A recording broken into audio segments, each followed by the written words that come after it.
How does this audition sound to you? Hey, Adam. Thank you so much for the wine at Christmas. That was really kind of you.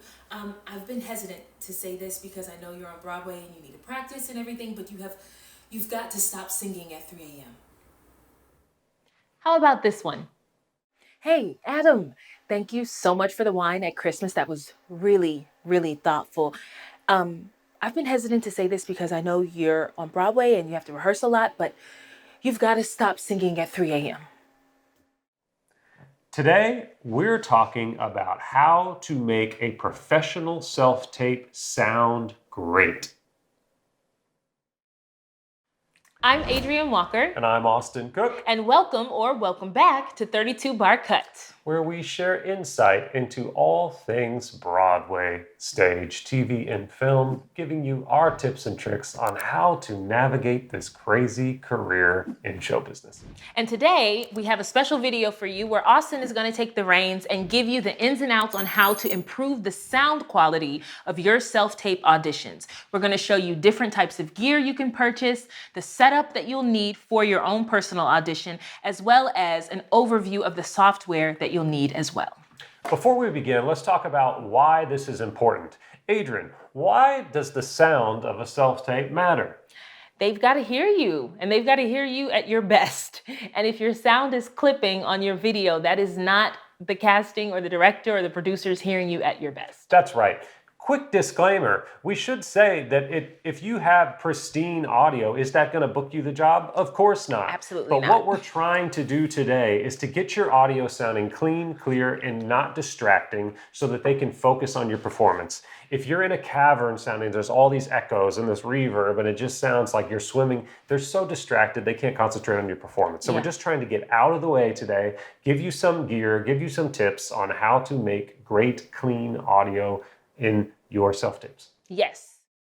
Hey, Austin here, and I'm sorry to interrupt, but I just have to talk to you for a second. I hear from so many of you that are not booking the roles that you want, and you're looking for somebody to blame. It's the audition accompanist's fault. It's the director's fault. It's the choreographer's fault. It's what you learned in school's fault. It's the casting director's fault, or those theater owners. I tell you, it's always somebody else's fault. But you know what?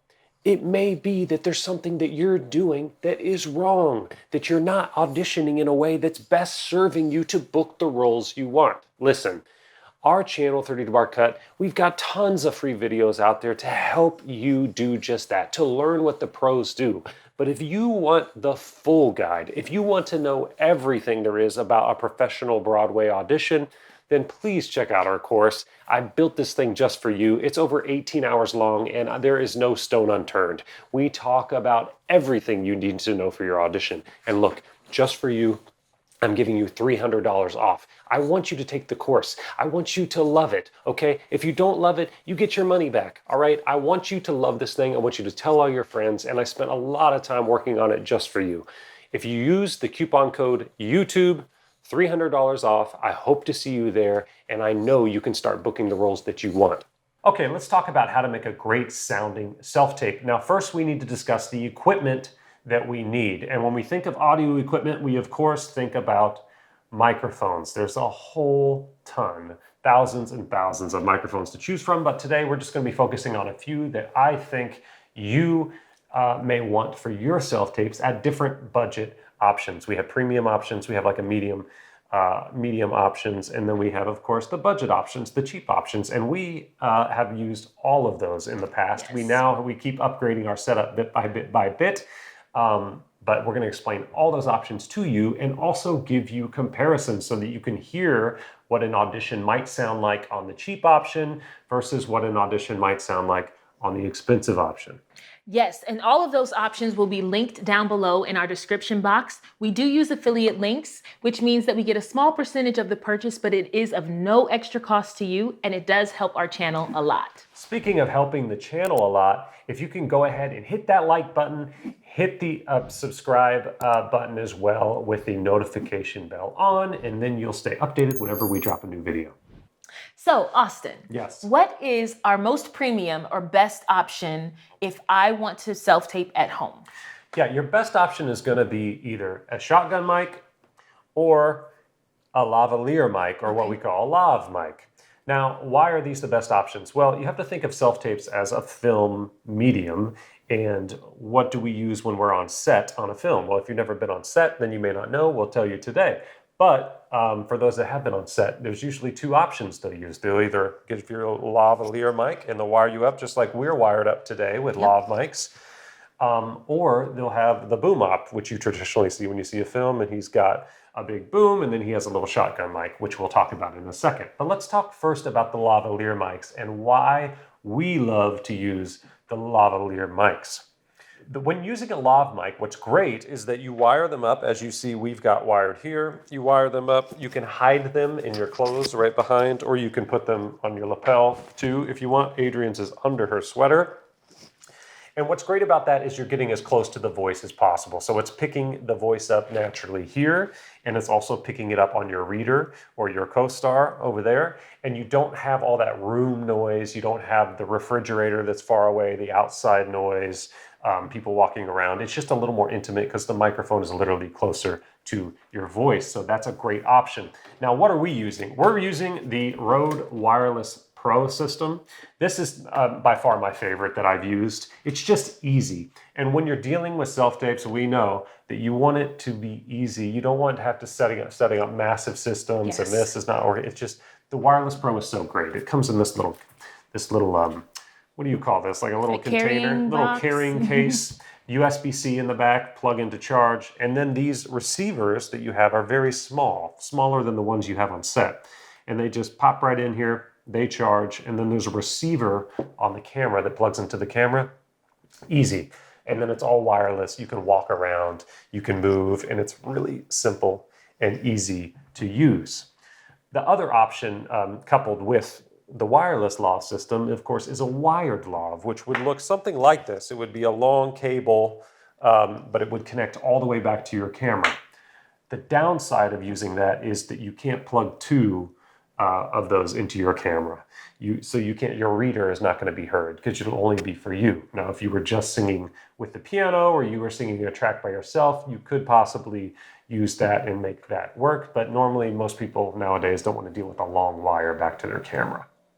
I have a question for you. Yes. So if I'm self-taping with a professional camera, then the lavalier is an option for me. Yeah. But if I'm self-taping with my phone, is the lavalier an option for me? Yeah, absolutely. The lavalier is always an option. It just requires editing in post, which we will discuss a little bit later on in this video. But what you'll have to do is you'll have to actually, instead of plugging the wireless recorder into your camera, you'll have to plug it in either to your phone, to another phone via an adapter, and you would just hit it on your record app. You would record what the wireless transmitter is doing. Also, what's great about the Wireless Pros, without getting too geeky in this video, is that the Wireless Pros also can record directly to this receiver here. So when I hit this record button on the receiver, it's also recording and storing all of this audio directly onto this receiver. Then I can take that audio off in post, match it to the phone, whatever the phone picked up, and then you have cleaner audio right there with you. Nice. That is really helpful to know. Yeah, because I know there's quite a few of you out there that don't have a professional camera yet, and you're still using your phone, which is perfectly acceptable, but you want to make sure that you can still have that top-notch sound quality. Yeah. Bottom line, your best option is going to be the Rode Wireless Pro. You get the option, of course, to have two receivers.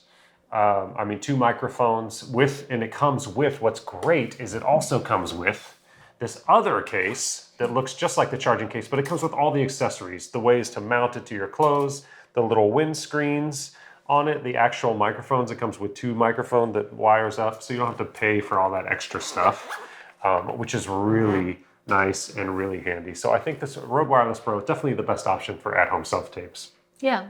And you were mentioning before too, it's not just for at-home self-tapes, it's for people who are doing what we're doing, making videos on YouTube or going out in the field and making videos on the street. It really helps you to have a clean, crisp sound in any environment. Your favorite YouTubers are probably using these Rode Wireless Pros. And actually what's interesting is you'll see a lot of the YouTubers just using this box. They don't even attach the microphones. You'll just see this box clipped. That's the Rode Wireless Pro. Very popular option.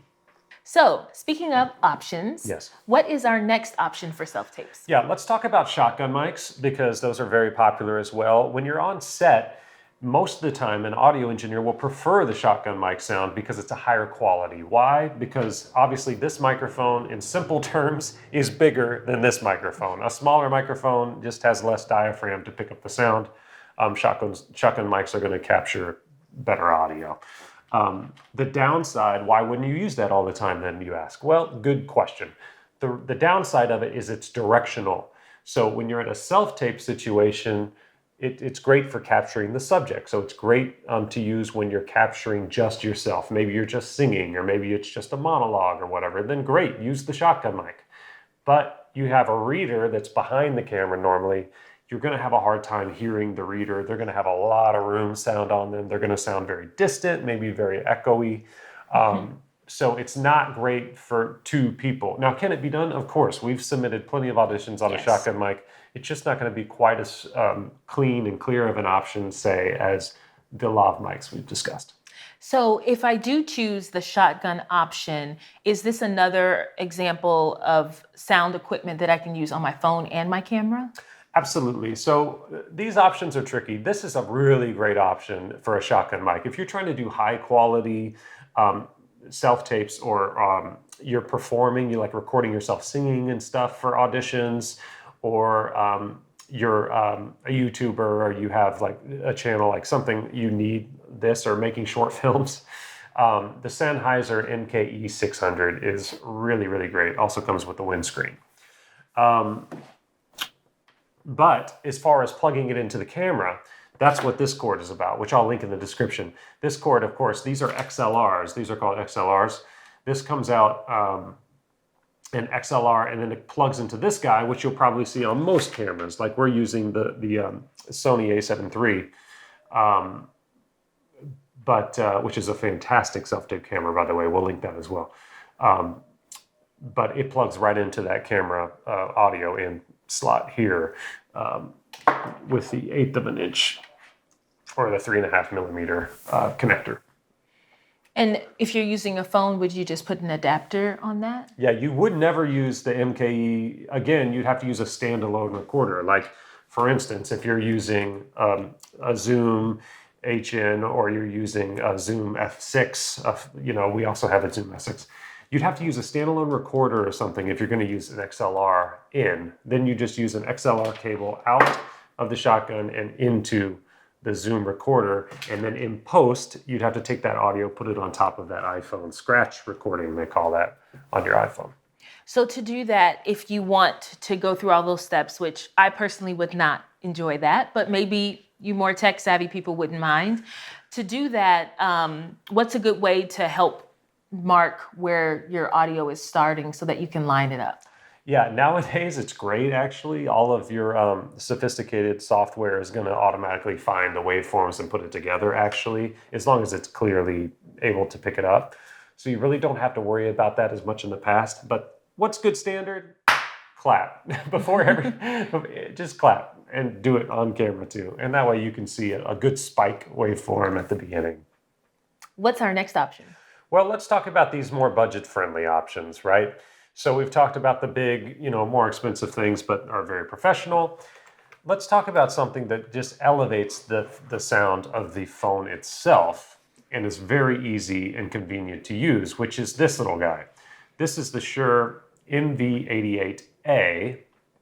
And what it does, as you can see, is it's got a little microphone here that can actually tilt and move directionally, kind of like a shotgun mic.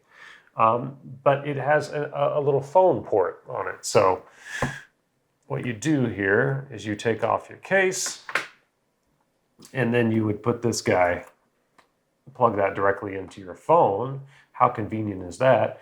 And then when you've got this on your tripod, or you've got it set up, you've got this pointed directly at your subject. Now, the quality, of course, it's still a little microphone. It's a big upgrade from, of course, what your phone has, but it's not going to sound as good as those premium options we were talking about. However, another big benefit of this is that app that you get that comes from Shure. And in that app, you can adjust, of course, the volume of the microphone, and that way you can control whether the sound clips or not. If you don't know what clipping is, it's just bad. It's that terrible sound it makes when the audio gets too loud, and there's no way to recover it in post. It just will always sound distorted and will sound terrible. This can help you control that if you look at that app beforehand and make sure your loudest part of your audition, that it's not going into the red or going too loud. This will help you a little bit with that. So it's a good option. It also travels well. It's easy to take with you on the go. If you are traveling and you need to do auditions quite often, it does help you in that way. And also I think this little thing comes off. I haven't used this in so long, but yeah, you have the option of using this or not for your audition. So you can really get a look at the mic. These are just windscreens. That's all they are. They're to help reduce the wind coming in on the, so if you move around or something. Hey, Austin here, just to interrupt real quick to let you know that we now have memberships on our YouTube channel, and we're so excited about it.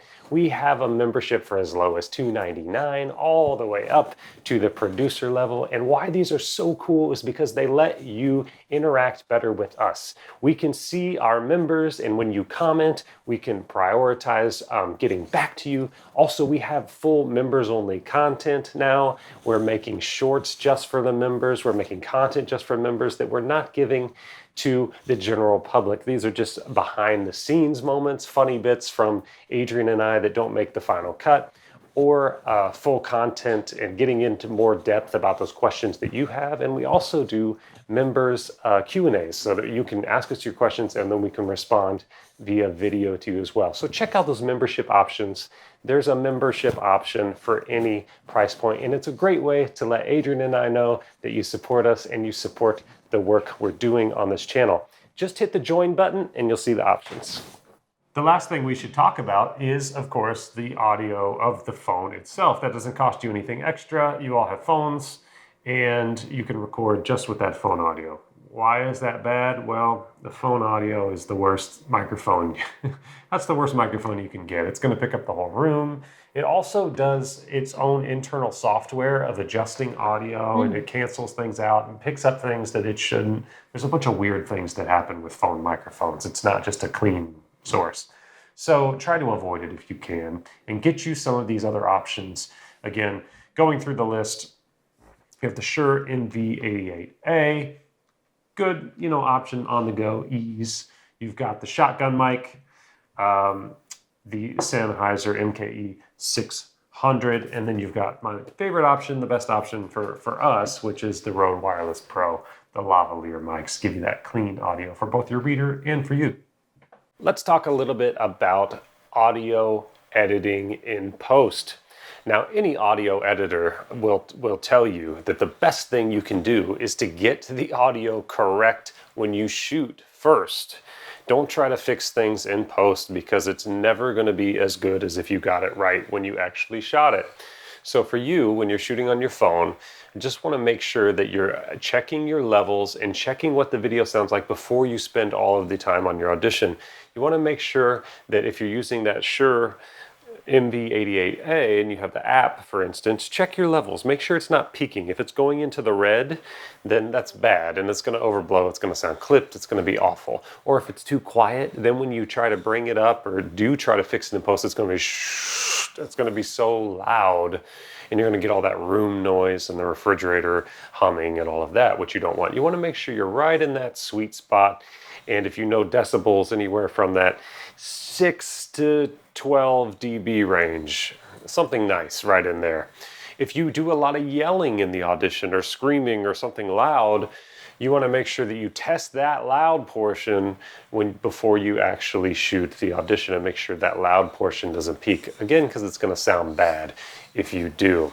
I don't want to get in the weeds in this video on audio editing software and how to do it and install it and all that stuff. There's plenty of videos on YouTube that will talk to you about how to use Audacity, for instance. That's free. You can do audio editing on there. There's also plenty of websites now that are completely free to use on the actual web page itself, where you can plug in your videos and fix things.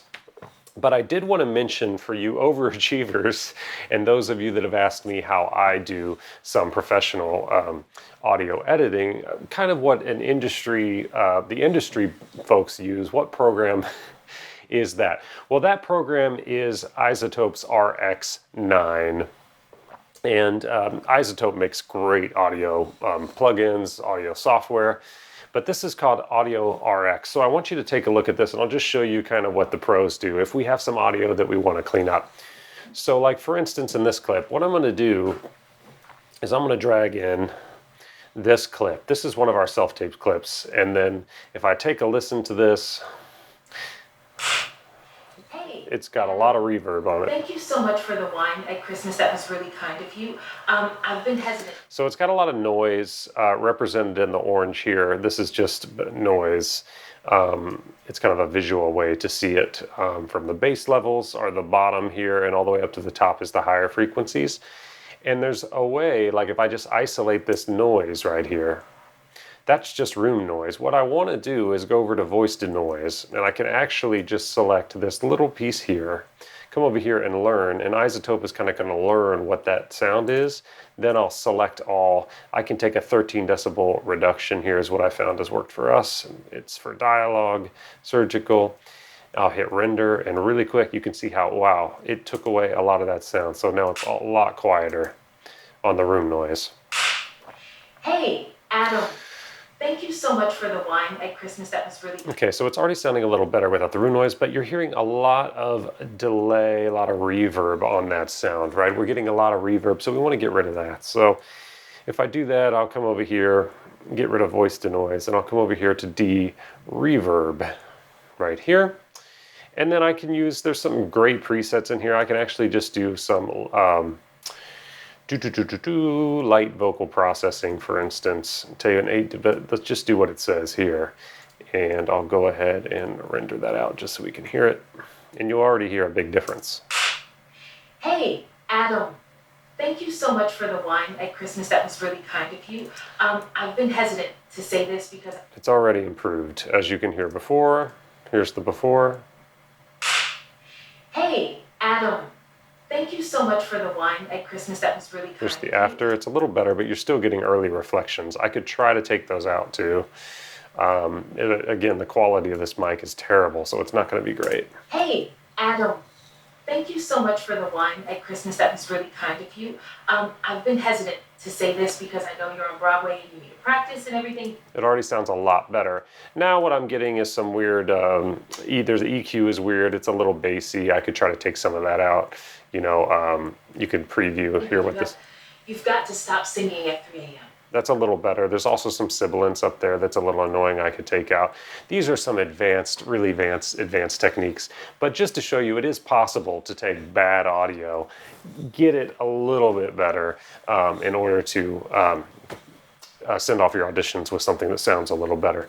What I would do then is I would save this, I would export it, and then I would put it in my favorite audio editor, Premiere. For me, I use Adobe, so I use Premiere Pro.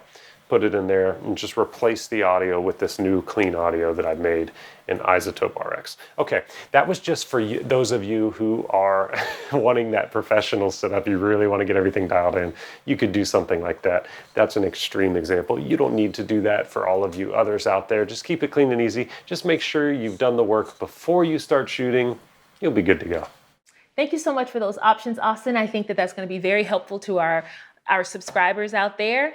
And in closing, I just want to let you know that at the end of this video, there will be another clip of all of these different sound options so that you can make your most educated choice and you can compare them side by side.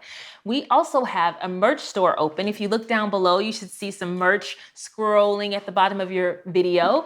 If you are interested and you're a fan of 32 Bar Cut, please consider purchasing some of our merch. It helps us out and it supports our channel. Yeah, and the last thing I'll say too is if you're interested in learning more about musical theater and how to have great auditions, we do have a full course available, both actually 2 courses. One that's the complete guide to the musical theater audition and another course on how to make the perfect audition book. Those are available at courses.32barcut.com, and those are comprehensive, folks. Those are 18 plus hours everything that you could ever want to know about the musical theater audition and what music directors and casting directors are actually looking for, check out those courses. You can find the links to everything down below in our description box. And again, we are always rooting for you. Break a leg. We hope that you have amazing auditions moving forward, and we will see you next time. Bye. Hey, Adam, thank you again for the wine at Christmas. That was really thoughtful. I've been hesitant to say this because I know you're on Broadway and you need to practice, but you have got to stop singing at 3 a.m. Adam, thank you so much for the wine at Christmas. That was very thoughtful. I've been hesitant to say this because I know you're on Broadway and you have to practice, but you've got to stop singing at 3 a.m.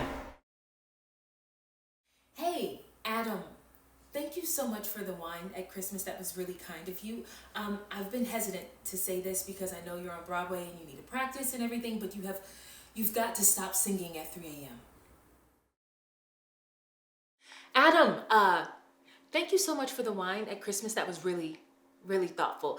I've been hesitant to say this because I know you're on Broadway and you have to rehearse a lot, but you've got to stop singing at 3 a.m. Hey, Adam, thank you so much for the wine at Christmas. That was really, really thoughtful. I've been hesitant to say this because I know you're on Broadway and you have to rehearse a lot, but you've got to stop singing at 3 a.m.